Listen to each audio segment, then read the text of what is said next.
Hi LEGO fans and Merlin's beard! Welcome to the Slug Club! I'm back with another 2020 LEGO Harry Potter set, and this time the theme is Harry Potter and the Half-Blood Prince. Today I'm going to be unboxing, speed building and reviewing set number 75969, Hogwarts Astronomy Tower, a 971 piece set from LEGO Harry Potter.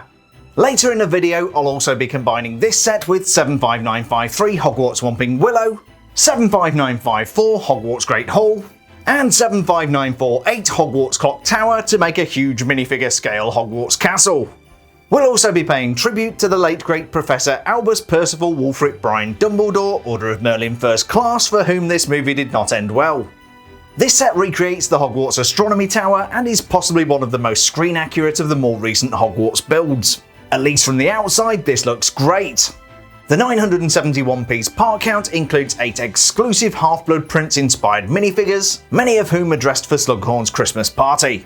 We've got Harry Potter in stylish dress robes, Hermione Granger desperately trying to avoid McLaggen in a pretty pink party dress, Potions Master and Collector of Students Horace Slughorn, Looney Luna Lovegood in an over-the-top iridescent number, Neville Longbottom, who didn't make it into the Slug Club but still got to serve drinks, New Gryffindor Quidditch Keeper, 1-1 Wallenby, Predatory Pursuer of 1-1 and Daft Bimbo Lavender Brown, and a suspiciously moody looking Draco Malfoy.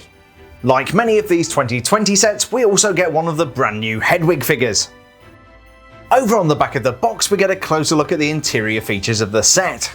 There's a small recreation of one of Professor Pomona Sprout's Herbology greenhouses, and Slughorn looks keen to procure some leaves from the venomous tentacula for purely academic purposes, of course. We also have the venue for Slughorn's Christmas party, and what is presumably Professor Merrythorpe's old office. This was of course Slughorn's prize, as well as a raise for returning to Hogwarts.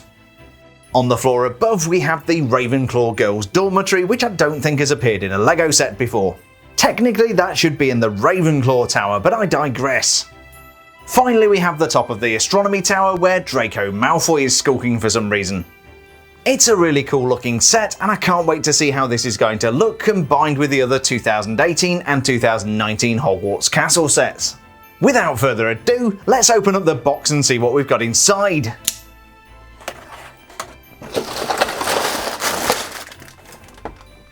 Here's everything that came inside the box, and honestly I think a smaller box would have sufficed.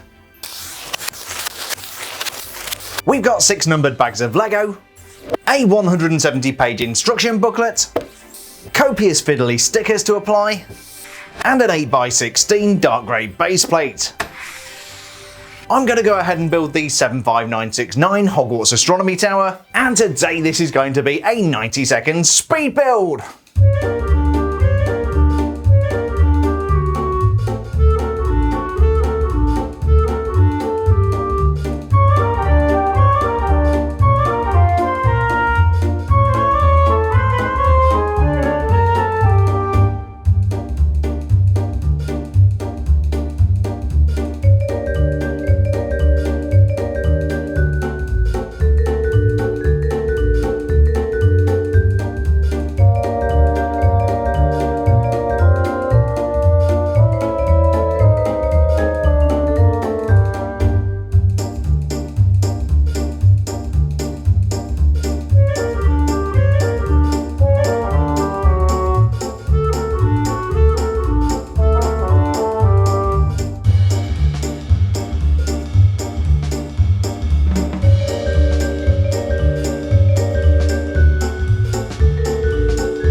And here it is, the 75969 Hogwarts Astronomy Tower from LEGO Harry Potter. Build time today was 1 hour and 50 minutes, and for the relatively modest 971 piece part count, this looks pretty impressive. Even more impressive is the lineup of 8 minifigures. We'll be taking a look at those later in the video and answering questions like how did Hermione get splinched? And why is Lavender Brown wearing LEGO Friends hair? We'll also be checking out Professor Sprout's greenhouse, which seems to be missing some venomous tentacula, and gate-crashing Slughorn's Christmas party. Later in the video we also have a special guest dropping in, and we'll be combining Hogwarts Astronomy Tower with Hogwarts Whomping Willow, Hogwarts Great Hall, and Hogwarts Clock Tower. Before then, we've got a castle to explore, so let's get these minifigures out of the way, and the greenhouse, and you, Hedwig, and we'll go check out the Astronomy Tower. Like the other Hogwarts sets, this has a number of different connection points, so you can join the different pieces together.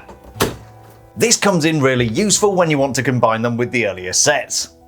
The Astronomy Tower is the tallest of all the towers at Hogwarts and is where the students study the stars and planets with Professor Aurora Sinistra.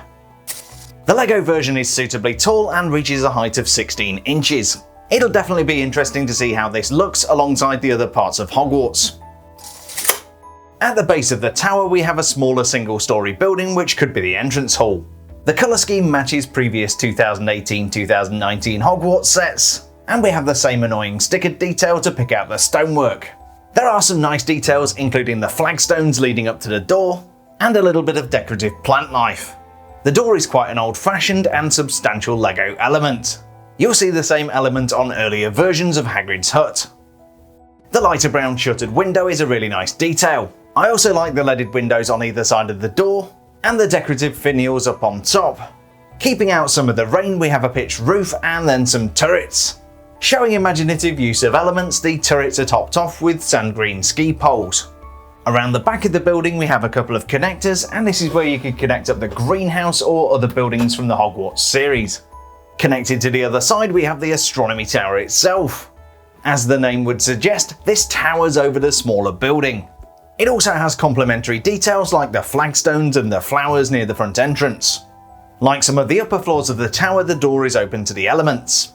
As we move up the tower, the rooms inside gain windows. We'll be taking a look inside Slughorn's office in just a moment. Further up the tower, the architecture gets a little bit more elaborate. Toward the top of the tower you can see the large circular open window. This part of the castle has such an elegant, haunting beauty. You can actually see one of the astronomical instruments through the window. We'll come back and take a look at that in more detail later.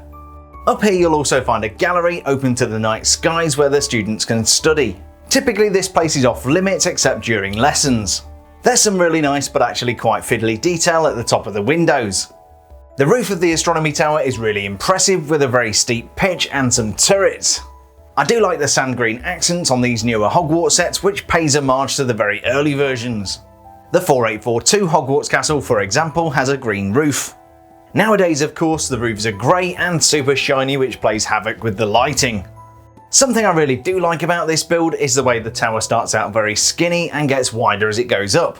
It looks almost seemingly impossible and is a great credit to the Hogwarts architect.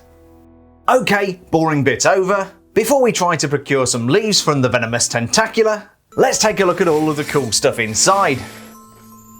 Inside the tower we have rooms laid out over 5 floors. On first inspection this doesn't seem quite as well decorated as something like the Hogwarts Great Hall. In the smaller of the two buildings we find Horace Slughorn's potions classroom and a familiar looking book. This is a copy of Advanced Potion Making by South American wizard Libatius Barrage. This is the battered book that Harry borrows and then finds out used to belong to the Half-Blood Prince. In fact, I'm surprised we can't find his name in there. We just have a stickered 1x2, and unfortunately this is a stickered book also. Technically, of course, the potions classroom should be in the dungeons. It's a nice cool place for keeping all of those exotic ingredients fresh. Speaking of exotic ingredients, the classroom is set up for a potions lesson. This desk is equipped with a cauldron and a couple of flasks of ingredients. There's also a seat, but Mr. Malfoy doesn't seem too impressed to be sitting down.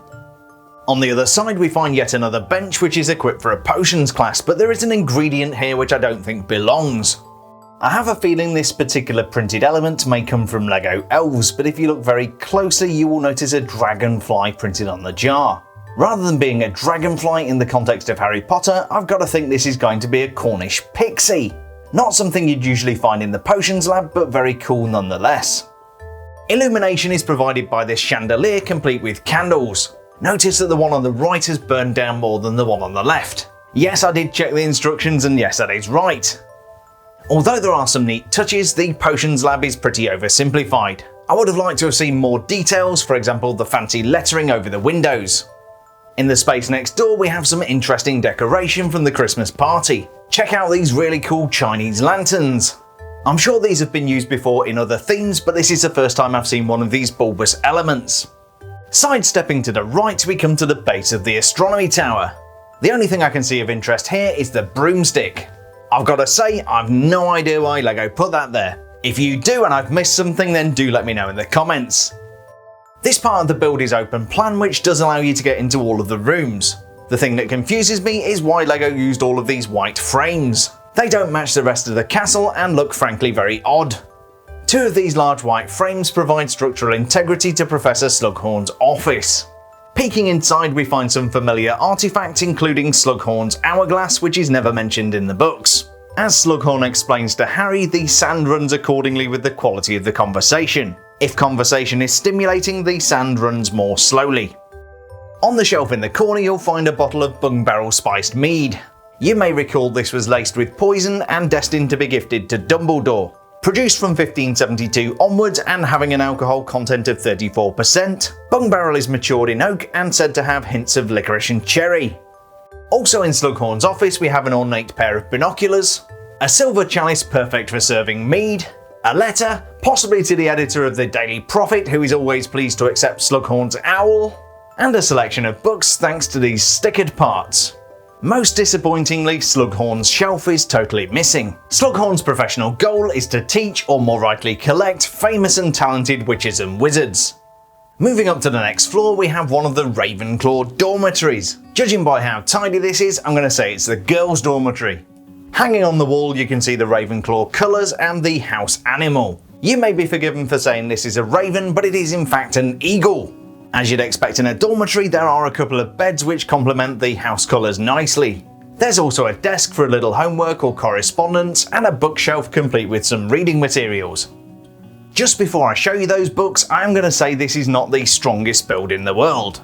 This is actually the second time I've broken it moving it around trying to film stuff, and it's getting quite frustrating.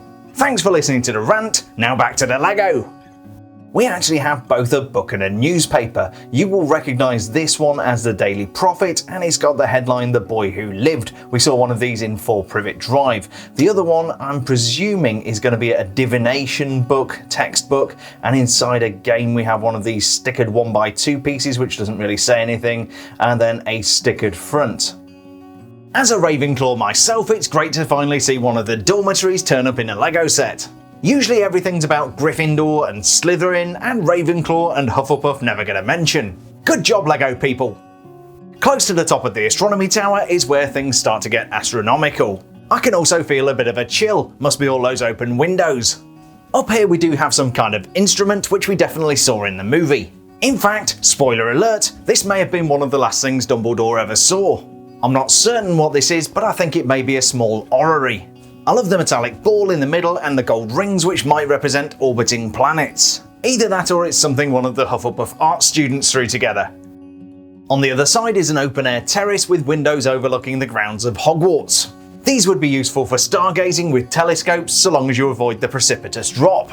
Finally, at the very top of the tower we find the astronomy classroom. Here we have a star chart pointing out some of the astrological constellations. In particular we have Cancer the Crab, which I think is Harry Potter's birth sign, and a suitably LEGO themed Gemini. To help students find the constellations we have an impressive telescope. The optical components are exotic to say the least and consist of a pink and a blue gemstone.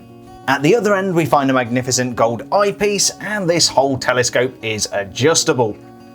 Beyond the astronomy classroom, nothing but spires and sky. Considering the awkward shape and fragile nature of the astronomy tower, LEGO hasn't done a bad job with the interiors. I just would have liked to have seen some more references to the Half-Blood Prince. It's also disappointing to see all of those white frames which were clearly just thrown in for structural integrity. Adding a little extra visual interest to the set, we do have a couple of accessories. We have a table from Slughorn's party complete with chocolate fountain, and one of Professor Sprout's Herbology greenhouses. Again, while moving this set around, I'm reminded how fragile it is. You really do need to take care with this thing. Putting questionable build quality aside for just a moment, it looks like it's time for the Slug Club Christmas party. The centrepiece is a table covered in sweet treats with a chocolate fountain and not a Dragon Ball in sight. As well as chocolate frosted muffins, we also have some printed tiles which look like waffles, and some good old-fashioned jammy dodgers. The chocolate fountain is a really nice addition and makes me wonder, with all the food available at Hogwarts, how everybody isn't morbidly obese. The other thing that makes me really curious is what the drinking age is for wizards in the UK. I've definitely seen Hermione drinking before the age of 17, and Slughorn willingly offers mead to Ron which has an alcohol content of 34%. According to the Harry Potter wiki, the legal drinking age in the UK for witches and wizards is 17. That would still make some of these scenes just a little bit naughty. Speaking of naughty, it looks like Slughorn is up to something. It seems that Slughorn was trying to pilfer some leaves from the venomous Tentacula. Unfortunately for him, there aren't any in this greenhouse. All we have inside are plants of the genus Mandragora, otherwise known as mandrakes. By removing the potting bench from the greenhouse, we can take a closer look. Be sure not to neglect your earmuffs. These noisy little blighters don't like it when it comes to repotting time. Each one of these custom printed cylinders forms a small but perfectly formed mandrake. This poor little devil has a face only a mother could love. I've got to say, I don't like this quite as much as the one from the 5378 Hogwarts Castle in 2007. While the newer print looks more like a mandrake, I really like the fun face on the earlier version. The new Herbology greenhouse, on the other hand, is a bit of a step up. I really like the floral detail on the outside, and the fact that the window's open to allow Slughorn to lean inside. We even have a convenient pair of shears for stealing tentacular leaves. Unfortunately for Slughorn, all he got was a headache thanks to the pissed off mandrakes. The greenhouse is a good looking building, and I especially like the glass door, the little details just outside which match the rest of the build, and these elegant serpentine dragon statues running along the peaked roof. That's a really nice detail and is exactly how these greenhouses are meant to look. I'm not certain, but I have a sneaky suspicion these may have come from a Ninjago set. It's a really nice little greenhouse, and I like the fact that there are connection points around the back where you can connect it up to your Hogwarts Castle. Speaking of which, in just a few minutes we're going to be connecting the Hogwarts Astronomy Tower to Hogwarts Whomping Willow, Hogwarts Great Hall and Hogwarts Clock Tower. Also still to come, a special guest is going to be dropping by, and we'll be having a tribute to the Wizarding World's favourite headmaster. Before then, we have no less than 8 minifigures to take a look at. We've got Harry Potter, Luna Lovegood, Splinched Hermione, Neville Longbottom, Horace Slughorn, Lavender Brown, Ron Weasley, and boo, Draco Malfoy! From what I've seen so far, the quality of the 2020 minifigures can be a little bit variable. One thing I do like is that the designers paid a lot of attention to the costumes the characters were wearing in the movie. For example, here you can see Harry is wearing the same dress robes with shirt and tie. The print is fairly simple but elegant, just like Harry's costume. I really do like the continuity of the printing from the torso down over the legs. Around the back is a little bit more detail, showing the creases on the back of Harry's jacket. The facial print is a perfect recreation of a more mature Harry Potter. I especially like the bushy eyebrows, which reflect a more mature Daniel Radcliffe. This version of Harry Potter, unlike the one in the movie, definitely doesn't need a shave. The alternate expression shows the Chosen One looking rather less happy. Again, the haircut shows a more mature Harry Potter and loses that cute little cutout for the lightning-shaped scar. Harry Potter minifigures often get reused in various sets, so it's great to have an exclusive for the Astronomy Tower. Next we have Harry's date to the party, someone he really likes, someone cool. This is Loony Luna Lovegood, who is about as dotty as a Dalmatian. The costume is absolutely perfect and shows a dress which appears to be made out of layers of cellophane and tinsel. When the light is just right, you'll see loads of metallic details. Again, you can see the designers really paid attention to the costumes from the movie. We even have dual moulded legs to show the black tights she was wearing. There is a little bit more printing on the back of the torso showing the texture of the dress, but LEGO don't tend to print the back of minifigure legs. I don't think the facial expression is the best representation of Luna. We've got that kind of vacant expression, but it doesn't immediately scream Luna Lovegood. The other expression shows a slightly more concerned Luna. Maybe she's thinking about Rackspurts and Nargles. Matching the character really well, we have long waist-length blonde hair. You could almost imagine that Luna has some Vila ancestry. In the Deathly Hallows Part 2, Luna hooks up with Neville, but it seems they drift apart. Luna eventually marries Rolf Scamander, the grandson of Newt Scamander, the famed magizoologist. You'll remember Newt from those terrible movies we don't talk about. Next we have the apple of McLagan's eye and one of Harry Potter's best friends, Hermione Granger. This is a great minifigure, and I'm pleased to confirm that Hermione has really nice skin. Unfortunately, Hermione got horribly maimed in the manufacturing process. She arrived horribly disfigured with half a hand and a mangled arm. I doubt that even the experts at St Mungo's Hospital for Magical Maladies and Injuries can make this right. Hermione's dress is a simple but elegant pink number and matches exactly what she wears in the movie. I really am loving the minifigure costume design in these 2020 sets. Down at the feet we have some metallic printing for Hermione's shoes, and I love the continuity of the print as it moves down from the torso onto the legs. Those legs are dual moulded out of pink and flesh plastic, and there's some really nice printed detail for the back of Hermione's dress. The facial print is also used on other Hermione minifigures, but it is great. We do have an alternate expression which shows a very much more angry Hermione. Hermione's usually bushy hair has been tamed for the occasion, probably with some Sleek Easy's hair potion. It rounds off what will be a really nice minifigure once I get the replacement torso. Next we have Neville Longbottom, who despite being a talented herbologist did not make the Slug Club. Instead he got the dubious privilege of serving alcoholic beverages to underage witches and wizards. He also got this rather nice uniform which Horace Slughorn designed for the occasion. The legs are standard black minifigure legs, but we do have a rather nicely printed torso. It's an elegant white jacket with gold buttons and embroidered monogram. You could be forgiven for thinking there's a $sign embroidered on the jacket. In reality, I believe this is the entwined initials HS for Horace Slughorn. Around the back you'll notice some printing for the creases in the back of the jacket, and that Neville is also wearing white gloves. The facial print is absolutely fantastic and shows Neville's goofy teeth. I'm not sure what's going on around the back, but Neville does look like he's wearing black lipstick. Give him some crazy black hair and he could be Edward Scissorhands. The hair is kind of asymmetrical and flops over the left hand side of Neville's face. I did have some problems figuring out which way around this is meant to go. If in doubt, you can always line up the hair using the ear holes. Neville is a fantastic minifigure, and I'm genuinely sorry that things didn't work out with Luna. Next we have Professor Horace Eugene Flaccus Slughorn, who was born somewhere between 1882 and 1913. Potentially Slughorn could have been 116 years old during the Battle of Hogwarts. This is only the second time Slughorn has been immortalised as a minifigure. The one on the left appeared in the Bricktober exclusive Harry Potter minifigure collection from 2018. These are remarkably similar minifigures with some different torso printing. The printing recreates the costume that Slughorn wore to the Slug Club Christmas party. He's wearing these very fine dress robes with lots of gold embellishments. We even have printing on the back of the torso showing one of the gold tassels. The facial print shows a very jovial looking Slughorn complete with double chin. The alternate expression on the other hand shows a very much more serious Horace. Maybe he's being asked questions he doesn't want to answer. This is a great looking minifigure, and I can imagine that being invited to a Slug Club supper would be a great honour. You may want to give the mead a miss though. Next I sense the presence of pureblood Gryffindor and daft bimbo Lavender Brown. Lavender of course had a deep infatuation for Won-Won. Again, the designers have absolutely nailed this costume. This is exactly what Lavender was wearing when she slipped Ron the love potion after the Quidditch match. The purple jeans are just standard minifigure legs, but then we have the love heart printed top complete with silver necklace.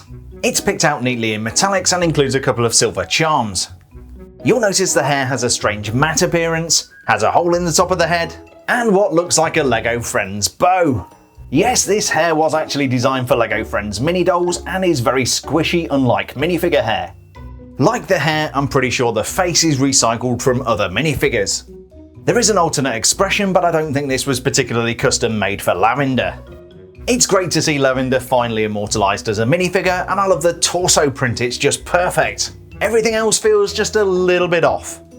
Moving on from Lavender Bunny Boiler Brown, we have the object of her infatuation, Won-Won Weasley. His costume consists of jeans or sand blue minifigure legs, and this outrageously ugly shirt. It's a great choice for Ron because it matches what he was wearing when he was ensnared by Lavender. Around the back you'll find some more printing showing the ugly design of the shirt. The facial print is perfect for Ron and shows him looking rather nervous. Honestly, if Lavender was coming after me, I'd be nervous too. Around the back we've got a rather more sour expression. I don't recall seeing this before, so it's possible it may be a new print. We've seen this hair used before, and it's perfect for an older and more trendy Ronald Weasley. After so many years, it's great to finally reunite Won-Won and Lavender as a minifigure couple. Finally, we have the guy who gets all the best jobs, Moody Draco Malfoy. Draco is shown wearing his Slytherin uniform, but I don't recall him wearing this in the movie. He had a much more dark and moody costume, as I recall. The torso print shows white shirt, Slytherin tie, Slytherin school jumper, and then Slytherin robes which flow down over the trousers. I like the continuity of the printing from the torso onto the legs, and also the partially covered Slytherin badge on the robes. On the back you can see the hood complete with green Slytherin lining. The expression here shows a very calm and relaxed Malfoy. The other expression captures the trademark Draco sneer. I would have loved to have seen a more terrified facial expression here. The hair on the other hand is perfect for the well-groomed Draco Malfoy. There's no question, this is a really good Draco Malfoy minifigure. I would have just liked to have seen some tighter theming with the Half-Blood prints. After the slightly disappointing minifigures with Fall Privet Drive and Attack on the Burrow, LEGO came back pretty strong with the 8 minifigures for the Astronomy Tower. Okay, so the Splinched Hermione was a bit of a low point, but I love Neville's monogrammed jacket, Luna's over-the-top Christmas dress, and the very suave and sophisticated Harry Potter. If I was going to choose any one of the 2020 LEGO Harry Potter sets so far just for the minifigures, it would definitely be the Hogwarts Astronomy Tower. Wouldn't it be great if we could just connect it to a bunch of other Hogwarts buildings to give it more stability? How about we connect this to the 75953 Hogwarts Whomping Willow, 75954 Hogwarts Great Hall, and 75948 Hogwarts Clock Tower? That's gonna look pretty cool, right? Oh yes it is! In total we have about $360 of LEGO Hogwarts sets all bolted together. I've got a lot more of these upstairs, but I'm sticking with the 2018, 19 and 20 waves. I sandwiched the Astronomy Tower between Hogwarts Whomping Willow and Hogwarts Clock Tower. You can mix and match the parts and do it a bunch of different ways, but you get the idea. Visually this isn't quite as impressive as the Hogwarts Castle, but when you consider this comes with about 32 minifigures, it's quite a compelling collection. There's no doubt the Astronomy Tower makes an excellent addition to this collection of Hogwarts buildings. But it would be remiss of me to gloss over the fact that tragic things happened here. Yes, we are doing this, so if you don't want to see any spoilers, or you want to go grab a box of tissues, then this is your time. Because this, my friends, is not going to end well for Dumbledore. After wasting a bunch of time trying to bump the old guy off with poisoned mead and cursed necklaces, it's time for Draco to man up. Draco spends most of the term trying to mend a vanishing cabinet that has a twin in Borgin and Burke's. He gets it fixed just in time for the advance party of the wizarding equivalent of Order 66. Bellatrix Lestrange, Fenrir Greyback, and the Carrows show up to give Draco some immoral support. After a friendly chat, during which we find out that Draco truly isn't man enough, Draco disarms Dumbledore, unbeknownst to him becoming master of the Elder Wand. Come on guys, I told you there would be spoilers! Bellatrix and the others show up, proving that the Astronomy Tower really isn't big enough. Harry is of course staying out of sight on the floor below, trusting Dumbledore. I don't know if you saw the same movie, but the Ravenclaw common room definitely wasn't here. Go on, Draco! Now! Draco clearly hasn't got the cojones, so there's only one thing for it. Oh no, not you, you glow-in-the-dark monstrosity. One moment, please. That's more like it. Severus, please. And as agreed in advance sometime before, Avada Kedavra. And with nothing but a green flash, the hearts of millions of Harry Potter fans all around the world were broken at once. A crowd of very short Hogwarts students gathered around the body. Led by Hermione Granger, there's an impromptu show of grief which makes everybody cry. Seriously, this scene gets me every time. Albus Percival Wulfric Brian Dumbledore, born 1881, died 30th of June 1997, forever in our hearts and minds. So that was set number 75969, Hogwarts Astronomy Tower from LEGO Harry Potter. It's a cool looking set, it has some great minifigures, and it looks awesome when you connect it with the rest of the Hogwarts sets. I'm not sure I like this quite as much as the Great Hall, and the Clock Tower also gives it a run for its money. But in terms of building a bigger and better Hogwarts, this is a must-have. I've certainly enjoyed messing about with this when it wasn't falling apart, and I really hope you've enjoyed this LEGO Harry Potter unboxing, speed build and review video. Coming up next from the 2020 Harry Potter sets, I'm going to be focusing on 75966, Hogwarts Room of Requirement, which also connects to all of this lot. If you've not already done so, be sure to check out the playlist at the end of the video for the other 2020 LEGO Harry Potter set reviews. If you enjoyed the video, don't forget to hit the thumbs up button, subscribe for more awesome LEGO Harry Potter content, and say hi in the comments because I might just say hi back. Thanks a million for checking out today's review, stay safe, and I'll see you on the next build video. We'll be right back.